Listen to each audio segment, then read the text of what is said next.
Welcome back, He-Man fans around the world, and today we're going to look at Beastman. Well, not that beast, this beast. The Beastman that you all know and love. The one that hangs out with Skeletor and battles He-Man and etc., etc. We were on our way. We were starting the Classics line, and we had 2 figures under our belt. And as I noted last time in the commentary, the original plan was to release the figures in 2 packs, which is why Beastman became the 3rd, or rather 2nd, single-carded figure that we were going to bring to market. He was going to be paired with He-Man because there were some people that shall remain nameless who felt that Beastman was not strong enough to sell on his own. Now, of course, we had the factory issues, like when they mixed up Stratos and Beastman's belts.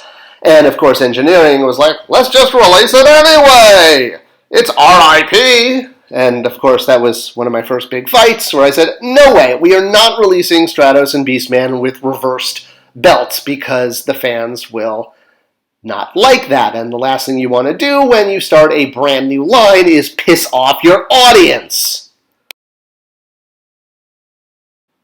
Alright, so with that minor snafu under our belts, shall we say, we got to move on to the next bunch of figures, which actually included doing Skeletor as well as Beastman, and doing Zodak, and even doing He-Man's winged friend, Stratos, all at the same time, because they were all going to share common bodies and tooling. But before we got to the engineering part, I needed to do some research. A lot of research. And that pretty much meant coming in on the weekends and doing it on my own time, because doing that and running the DC line at the same time was not really feasible, and I really wanted the Motu line to work. So the first thing I did was I requested boxes, a lot of boxes. I had spoken to the Mattel legal department about what they had on hand for the origins of the He-Man and Motu line, and they didn't really have much. But I figured out that that was because they were searching for the word Motu and He-Man in pre-1980 boxes, and there was a better way of doing this. But how do you know about them? Elementary, my dear Watson. This man is... So what I did was I didn't search the Mattel database by He-Man or Motu. I searched it by the people that I knew worked on the line, like Roger Sweet here. And what I was able to do was get back a ton of boxes labeled things like Roger Sweet Work 1978 through 1982. And it turned out that that was a much, much better way of doing research for the line, because the word Motu didn't exist in 1980 when work started on the line. So with the search requested, and I knew it would be a couple weeks till I got my boxes back, I started by doing the low-hanging fruit, which meant rereading all of the mini-comics, rewatching the 2000X series, and pretty much immersing myself in the world of He-Man. I read the 2000X Bibles, I went through all of the marketing material for 2000X that I could get my hands on. I went through the old Mattel and Marvel comics, some of which we didn't even have access to, but, you know, let's read them anyway. I read the mini-comics, I read the hard-to-find mini-comics, which was tough because I didn't have this cool book back then. And by the time I was done with all my research, well, my ship came in carrying all of the boxes I requested, and I had my work cut out for me. I had to go through a lot to hit my jackpot. But I finally got it when I opened up a very dusty box, and there was an envelope labeled Male Action Property Research Themes Fantasy. It's like, oh, what's this? I think I found something. And lo and behold, this was what I was looking for. This envelope and the pile of notes under it contained early drafts of what became Masters of the Universe. Again, when Mattel Legal was looking for the origins, they were searching for the word He-Man, not the word Fighting Foemen or Roger Sweet or any of the early names that were applied to the brand.